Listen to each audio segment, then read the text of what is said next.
Hello friends, Assalamu alaikum and welcome back to my channel AZ Learning Space. So first of all, a very thank you to everyone, to all the viewers and to all the subscribers who are just commenting me that all my notes and all my learning and all my uh, teaching with for you people is very much beneficial, and thank you so much for all the love, and I will be looking forward for continuous support from everyone. So those who are new and those who came to my channel at the very first time, so welcome back. Welcome to my channel, and I would like you all to please kindly engage with me on the YouTube with the name of AZ Learning Space, and on the Instagram az.learning.space. So let's just get started for today's lesson. Dear viewers, today's lesson is all about the types of tenses that we have started earlier. We have studied about the present, past and future, the basic difference between all these categories of the tenses. But earlier we have started with the present tense family, where we have to discuss four different types, four subcategories of the present tense. So I have already discussed with the simple present tense. So now we will be moving forward for the another category, that is called present continuous tense. What is a present continuous tense, what helping verb and what form of the verb we are using in this tense, and how we can make our writing and our speaking and in fact our learning more concrete and more understandable in terms of the present continuous tense. So let's look on and move ahead for the proper lesson. So this is the basic tenses template, and if any of you having difficulty understanding the differences between the tenses, so you can understand with the help of this diagram. What is a present continuous tense?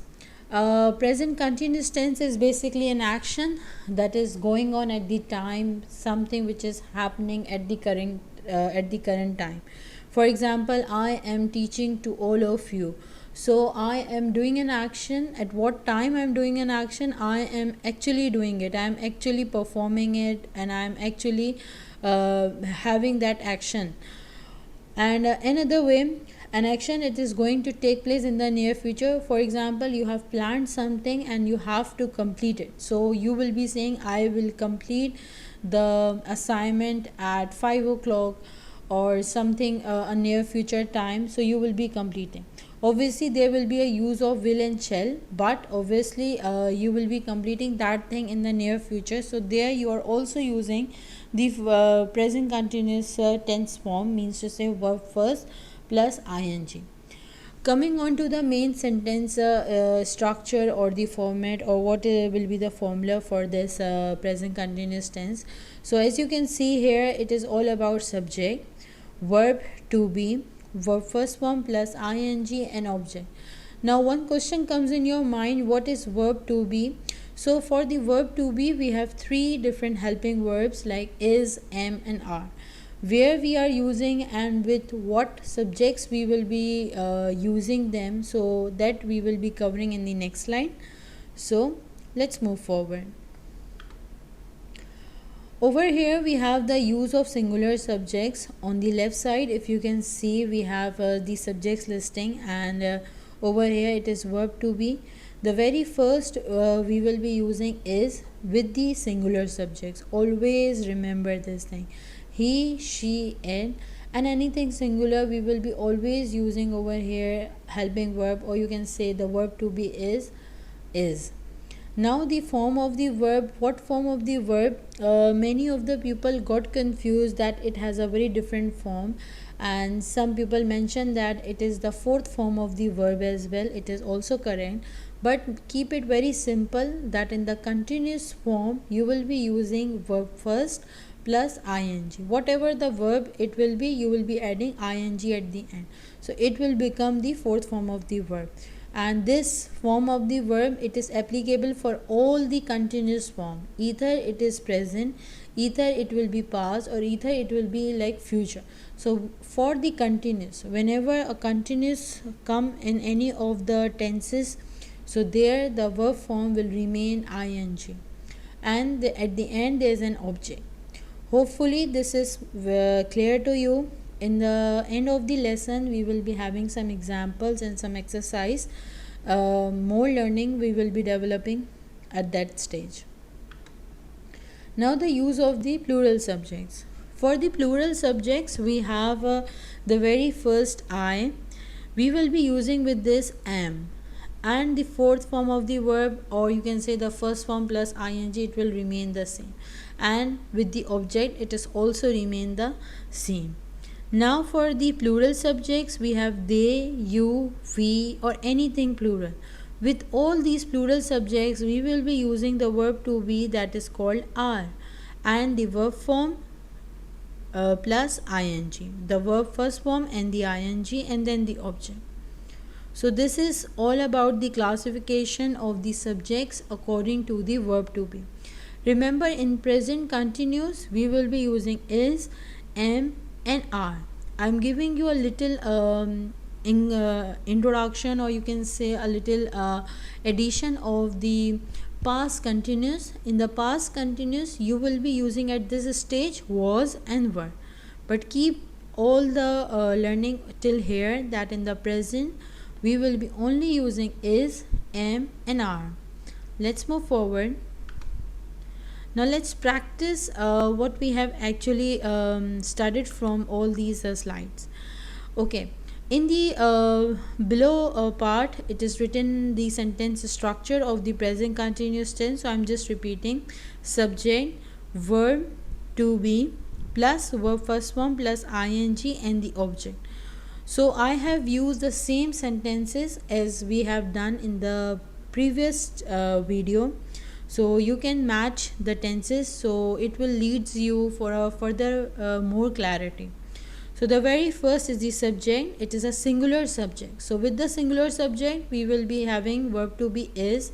She is, actually over here we have used speaking, but if you can see here, speak is a word, with that we have added ing and then the object. So let's recall the sentence one more time. She is speaking loudly. Over here a girl, that it is speaking, that it is saying something at the current time. So how she is speaking, that is called loudly, means that is another adjective. Okay, now adjective, or you can say it's an object. Now for another sentence, Alex, one singular person, again we will be having verb to be is. Alex is singing in the concert. Over here the verb is sing, and with this I will be using ing. Now the third sentence, they. They is basically representing the plural subject, so with that we will be using are. They are going to school at 7 a.m. Over here our object is quite lengthy, but do not go into that in detail. Just focus on to the basic sentence structure of the sentence according to the present continuous tense. So hopefully you all have a perfect clarity according to the use of the subject, their helping verb, it means is, am, or are, and the ing form, and then the object. Now we have it as an exercise, so let's just begin. The very first sentence is he dashed to the cinema tonight. In the bracket you will be having a just simple verb. Over here you have to choose, you have to decide whether it will be coming with is, am, are, or what you will be adding at the end of the verb. Means obviously we have to add ing because we are doing here present continuous tense. So he is the singular subject, so we will be having he is going to the cinema tonight. Now the next sentence is they dash the clothes. The verb is wash. If again we will recall, they is a plural subject, so with they we will be using the helping verb, or the verb to be is are. They are, wash becomes washing, washing the clothes. Now the third one, the teacher is a singular subject, so the teacher dash us English. The verb is here teach. The teacher is a singular subject, so with the teacher we will be using the teacher is teaching us English.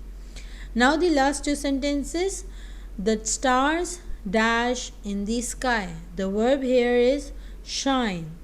The last sentence is I dash for the exams. The verb is prepare. Let's move forward and check with your answers what you have written. Now the answers that we have discussed, he is going to the cinema tonight. Number second, they are washing the clothes. The third, the teacher is teaching us English. The fourth, the stars. The stars are like more than one. So for the stars, we will be counting, we will be considering them as plural subject, and here we are using are, and shine becomes shining. Now for the I, always remember that with the I we will be using am, and prepare becomes preparing. I am preparing for the exam.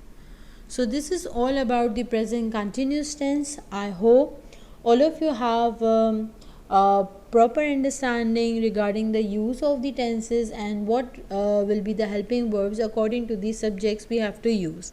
So I wish you a very best of luck and keep practicing, and stay tuned at AZ Learning Space, and do share me your comments in the video below what you have understand the best, and if there are any other thing that you want to learn from the AZ Learning Space, so please kindly comment us, or you can straight email to us. Okay, bye bye everyone. So till the next videos, take care. We'll be see you inshallah next time soon.